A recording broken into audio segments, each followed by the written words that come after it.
مومنو، اللہ اور اس کے رسول کا حکم قبول کرو، جبکہ رسول تمہیں ایسے کام کے لیے بلاتے ہیں جو تم کو زندگی جاوداں بخشتا ہے، اور جان رکھو کہ اللہ آدمی اور اس کے دل کے درمیان حائل ہو جاتا ہے، اور یہ بھی کہ تم سب اس کے روبرو جمع کیے جاؤ گے۔ اور اس فتنے سے ڈرو جو خصوصیت کے ساتھ انہی لوگوں پر واقع نہ ہوگا جو تم میں گناہگار ہیں، اور جان رکھو کہ اللہ سخت عذاب دینے والا ہے۔ اور اس وقت کو یاد کرو جب تم زمین مکہ میں قلیل اور ضعیف سمجھے جاتے تھے اور ڈرتے رہتے تھے کہ لوگ تمہیں اڑا نہ لے جائیں، یعنی ختم نہ کر دیں، تو اس نے تم کو جگہ دی اور اپنی مدد سے تم کو تقویت بخشی اور پاکیزہ چیزیں کھانے کو دیں تاکہ اس کا شکر کرو۔ اے ایمان والو، نہ تو اللہ اور رسول سے خیانت کرو اور نہ اپنی امانتوں میں خیانت کرو، اور تم ان باتوں کو جانتے ہو، اور جان رکھو کہ تمہارا مال اور اولاد بڑی آزمائش ہے، اور یہ کہ اللہ کے پاس نیکیوں کا بڑا ثواب ہے۔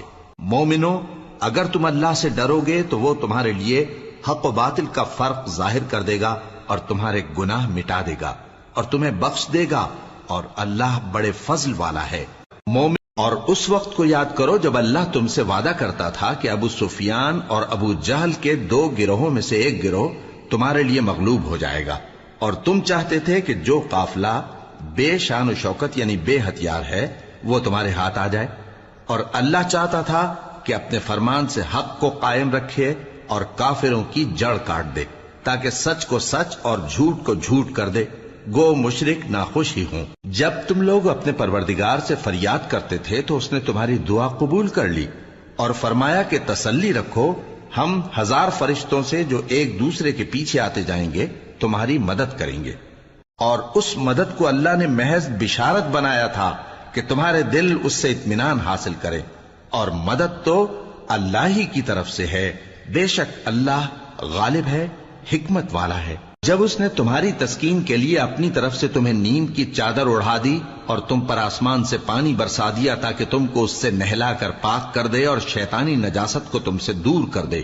اور اس لیے بھی کہ تمہارے دلوں کو مضبوط کر دے اور اس سے تمہارے پاؤں جمائے رکھے، جب تمہارا پروردگار فرشتوں کو ارشاد فرماتا تھا کہ میں تمہارے ساتھ ہوں، تم مومنوں کو تسلی دو کہ ثابت قدم رہیں، میں ابھی کافروں کے دلوں میں رعب و ہیبت ڈالے دیتا ہوں، سو ان کی گردنیں اڑا دو اور ان کی پور پور توڑ دو۔ یہ سزا اس لیے اے پیغمبر کفار سے کہہ دو کہ اگر وہ اپنے افعال سے باز آ جائیں تو جو ہو چکا وہ انہیں معاف کر دیا جائے گا، اور اگر پھر وہی حرکات کرنے لگیں گے تو اگلے لوگوں کا جو طریقہ جاری ہو چکا ہے وہی ان کے حق میں بھی برتا جائے گا، اور ان لوگوں سے لڑتے رہو یہاں تک کہ فتنہ یعنی کفر کا فساد باقی نہ رہے اور دین سب اللہ ہی کا ہو جائے، اور اگر وہ باز آ جائیں تو اللہ ان کے کاموں کو دیکھ رہا ہے، اور اگر روگردانی کریں تو جان رکھو کہ اللہ تمہارا حمایتی ہے اور وہ خوب حمایتی اور خوب مددگار ہے۔ اور جان رکھو کہ جو مال غنیمت تم کفار سے حاصل کرو اس میں سے 5واں حصہ اللہ کا اور اس کے رسول کا